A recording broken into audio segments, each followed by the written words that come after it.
Hey everyone, Alex here, back with another video.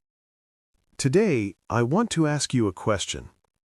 Be honest, you don't have to tell anyone but yourself.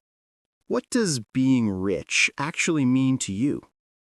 If you immediately thought of a specific number in your bank account, a house by the ocean, or a luxury car, I get it. We live in a world where success is measured by digits and social media aesthetics. But what if I told you that chasing someone else's standard of wealth is the fastest way to burnout and emptiness? What if you can have $1 million and still feel poor?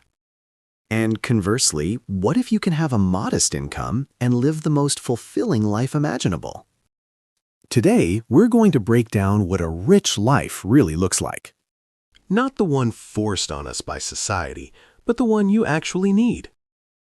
I'm going to share an exercise that completely changed my relationship with money and help you find your own personal success numbers.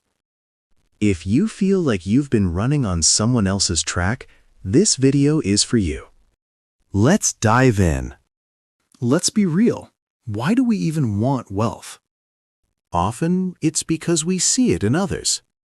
You scroll through your feed, someone has a new car. Someone else is on a tropical vacation.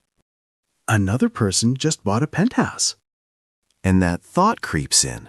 Once I have that, then I'll finally start living. I've caught myself in this trap many times. Early in my career, I set a goal to save a specific amount by the time I turned 30. Why that specific number? Because that's what my online idols had. It seemed like the right figure for a successful man. I worked myself to the bone.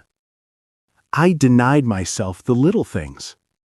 I was constantly anxious, thinking I'm not earning enough or I'm behind schedule.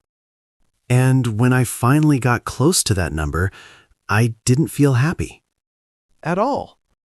I just felt incredibly exhausted. Because that money wasn't for me.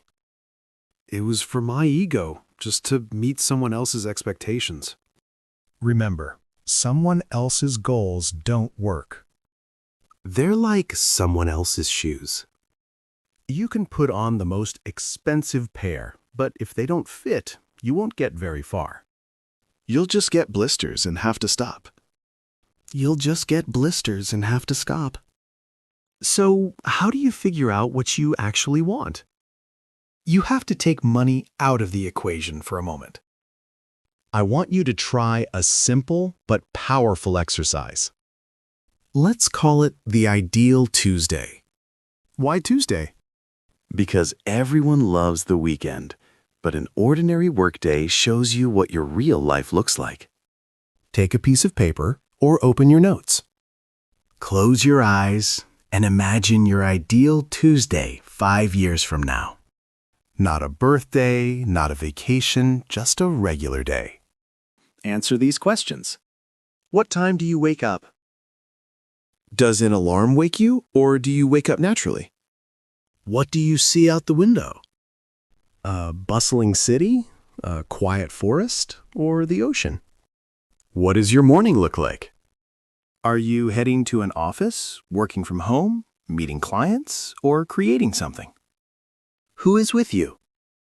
Are you alone, with a partner, with kids, or with friends? How do you feel by the evening? Are you drained and burnt out, or full of energy? Don't write, "I have a lot of money." Write about feelings. Write about actions. Write about people. When I did this, I realized something shocking. I didn't need a massive corporation or a corner office in a skyscraper. I needed the freedom to work from anywhere in the world so I could spend time with my family. My rich life was simpler than I thought, but that simplicity is what gave me true freedom. Now that you know what your life looks like, let's bring the money back.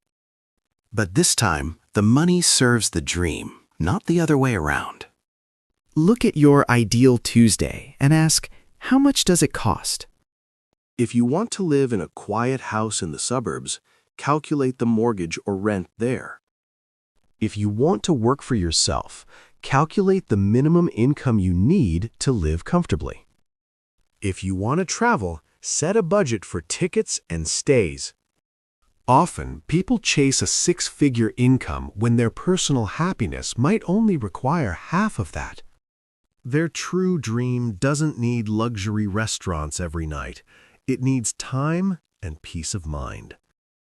When you turn an abstract, "I want to be rich," into a concrete, "I need X amount per month for this specific life," magic happens.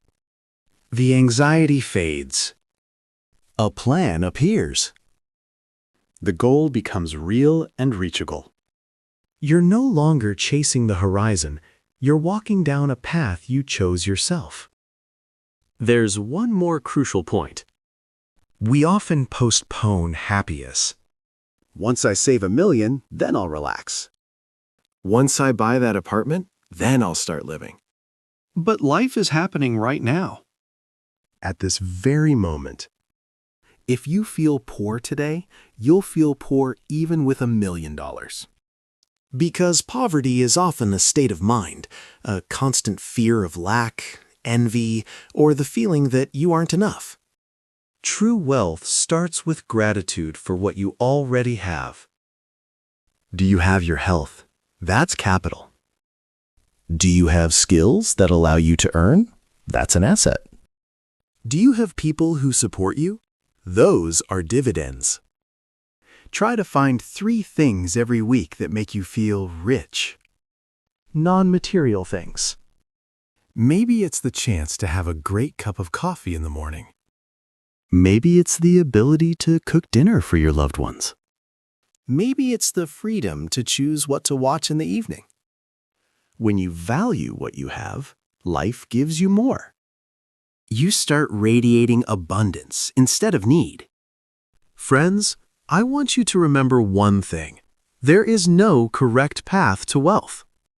There is only your path. Don't compare your behind the scenes with someone else's highlight reel on Instagram. You don't know the price they paid for that image. It might be debt, it might be 0 time for their kids, or it might be health sacrificed to stress. Your job isn't to catch up to anyone. Your job is to create a life where you feel warm, peaceful, and excited to wake up every morning. Your assignment for this week: complete the Ideal Tuesday exercise. Describe it in detail. Then, try to estimate how much money you actually need per month to sustain that lifestyle. Leave a comment with one thing from your ideal day that doesn't cost money. For example, a walk in the park or reading a book. Let's remind each other that the most valuable things are often free. If this video made you think, hit the like button. Subscribe if you want to build wealth mindfully, without the race and the burnout. Remember, you are already good enough. You are already valuable. Money is just a tool to help you unlock even more of your potential. Take care of yourself and your dreams. I'll see you in the next video.